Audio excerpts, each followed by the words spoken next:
In today's mini Dino Pup news, some new Movie 3 toy packaging pics have arrived, with new renders as the box art. These are actually the images that really should have come with the press release and articles we got previously. We now have the images of all the toys that were described there, where until yesterday we actually just had text descriptions with no images. Even now though, some of the pics are still super low quality, and can only be seen by extracting them from the press release PDF.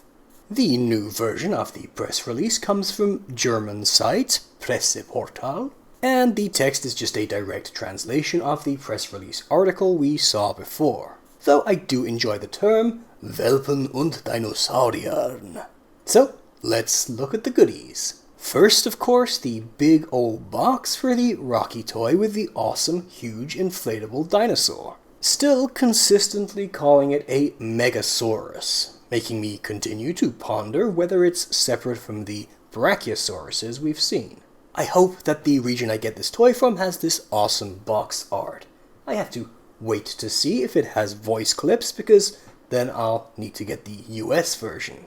If it's like the Mighty movie, the toys outside the US might simply not get voice lines, which kinda sucks. Of course, what we want to look at the most is the Rocky render. Very cute. Look at him being a radical dude with that backwards cap.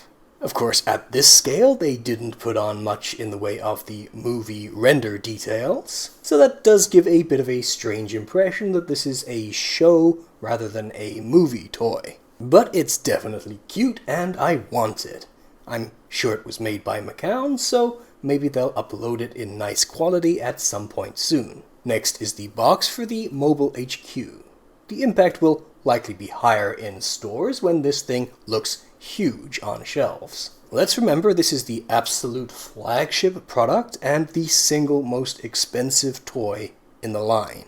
I have to reiterate once again, I think the Rocky toy is far and away the better and more desirable option here. Better gimmick, better design, better box art, and far less Fisher-Price colors. And if you just scoffed and thought to yourself as if preschool kids don't want those colors, you underestimate the discerning eye of the toddler, and the expanded market the movies can get by skewing a little older. Something that Spin Master definitely seemed to get with the Movie 2 designs and their much darker and more muted color palettes. Anyway, there's a unique render here too for Chase, pretty similar to the Marshall one we saw before. Only there, the set actually came with a Pup Squad Racer toy that looks like this.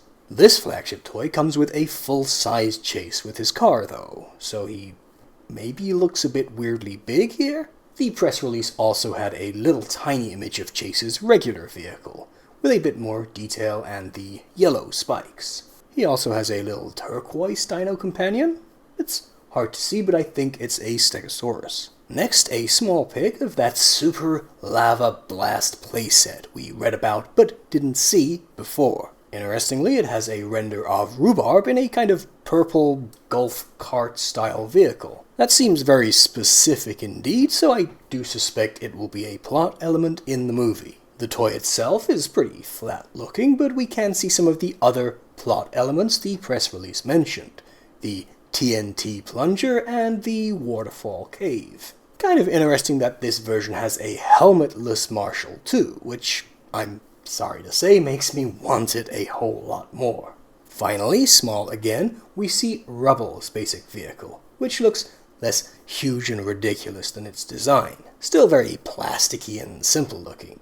Just for context, compare the Movie 2 aesthetic again. He's packaged with one of the Mahakala we've seen him with both on the poster and in the trailer now, which makes sense. It would be nice if the literature could say somewhere it's a Mahakala, since that's something I've only got from earlier press release image file names, sent only to manufacturers. I've seen fans tell others who don't watch my videos it's a Mahakala instead of other guesses like a Compsognathus, and they don't have any solid evidence to point to. Since Mahakala are generally shown as having feathers, Compsognathus, which the fossil record mostly shows as scaly, even though proto-feathers would be expected, I do see why me telling everyone it's a Mahakala is reasonable to doubt.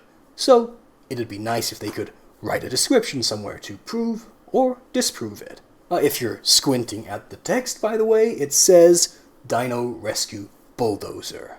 Alright, that's our Dino News update for today. Click here for a video going over the press release these images really should have been part of, or click here for my reaction when they announced the 2 big flagship toys. That's all for today though, and I'll see you guys again next time.